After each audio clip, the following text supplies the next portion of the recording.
Katie Colby, welcome to the Velda Beebe Show. How are you today?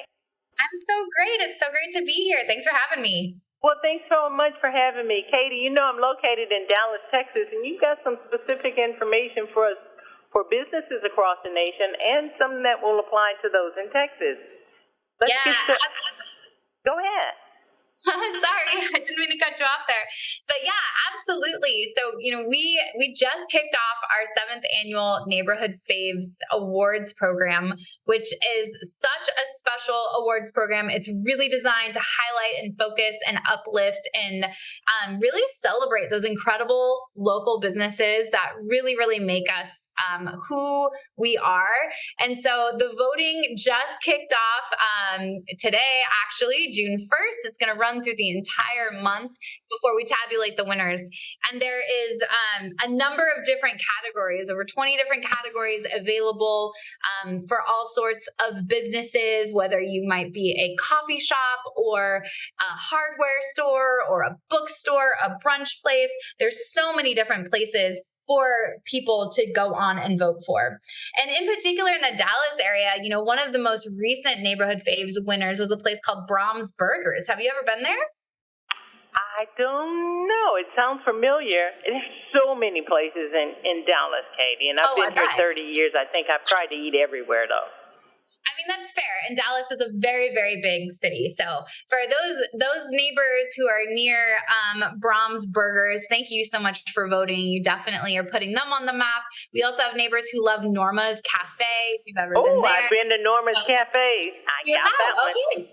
Love that. So Norma's has definitely been a neighborhood fave in the past. And so if you think Norma's should definitely carry that title into the future, make sure you go on to Nextdoor and be sure to vote for them.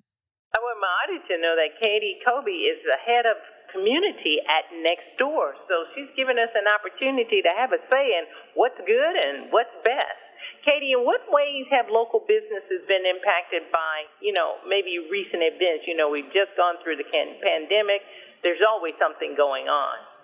Oh, there is always something. You're so, so right. But, there's a number of different ways in which local businesses have been impacted. And I think some of the most important things are to remember are two things in particular.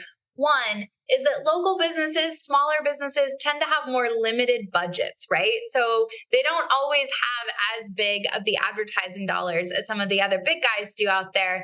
And that's why things like word of mouth marketing, telling your friends about them, leaving positive reviews, nominating them as a neighborhood fave is so, so important because it actually helps to grow their business.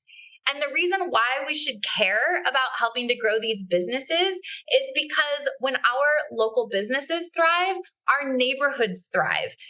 These places, they don't just provide us with the goods and services to help us lead our everyday lives, but they also create jobs. They stimulate the local economy. They help contribute to tourism. They're really helping to shape that overall character of the community. So, local businesses, in a way, they really carry us on their backs each and every day, whether we're actively shopping or not.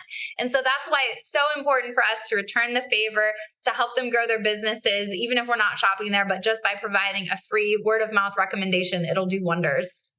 Since you guys are so focused on businesses and neighborhoods, has businesses and neighborhoods changed over the last decade, I would say?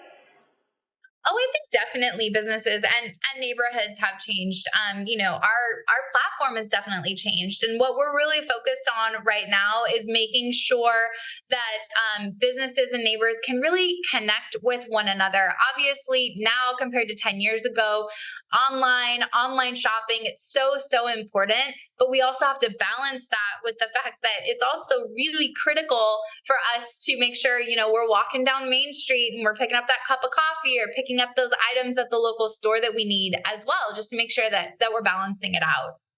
Well, I like this and I like what you're saying, but this is reminiscent before our time, probably your time, definitely my time, where the neighborhood store was important to the community, or walking to the store was an outing for the family.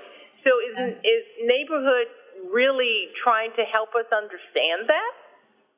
Yeah, so Nextdoor is very much trying to help do that. What we're basically trying to do is help you bring your real life community online, because so many of us spend so much of our time online and on our phones, but then we also need to transition back into the real world, right? So it's like what we're trying to do is bring your real life community online so that you can do what you need to do, right? Research that restaurant you need to go to dinner at, find that person that's gonna maybe help pressure wash your front porch or help you mow your lawn, that sort of thing. And then you can actually go out into the real world and make those connections and get that stuff done.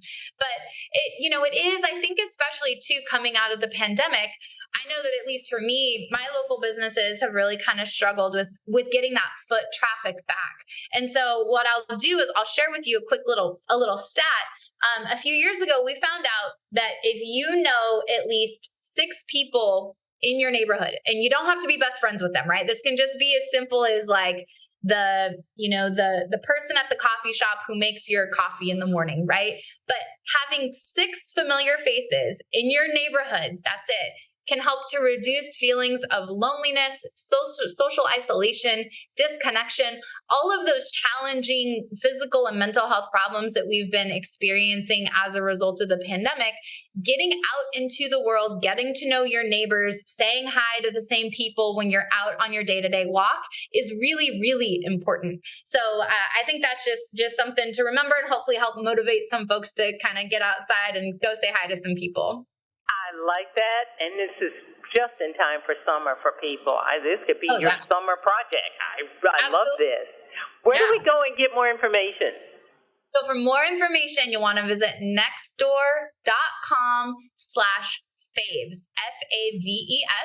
That'll allow you to log in and start casting your vote for the local businesses that you love the most. Remember, it's free. It's easy to do so. We know budgets are tight right now, so it's like you don't have to spend any money to support your local business. You can literally just log on and start casting your vote, and that will really do wonders. So nextdoor.com/faves. Thank you so much for dropping by to get us inspired to do this. I love this. This is really helping people be connected to community so people don't feel left out. I love this. Thank you so much. I really appreciate it. Absolutely. Thank you. We'll see you in the neighborhood. I broadcast on radio, streaming TV, podcasts, and in print publications. I interview the world's most fascinating authors, all because I love a good book. This summer, I partnered with WPS for BB's Summer Book Giveaway. We're giving away New York Times bestsellers and award-winning books. Books that inspire me, and I'm sure they'll inspire you. To be eligible to win a copy of Jesus Can Give You a New Life, answer this question: what is God's greatest gift to mankind? You'll find the answer in John 3:16 of the Bible. Send your response to the email at the bottom of the screen.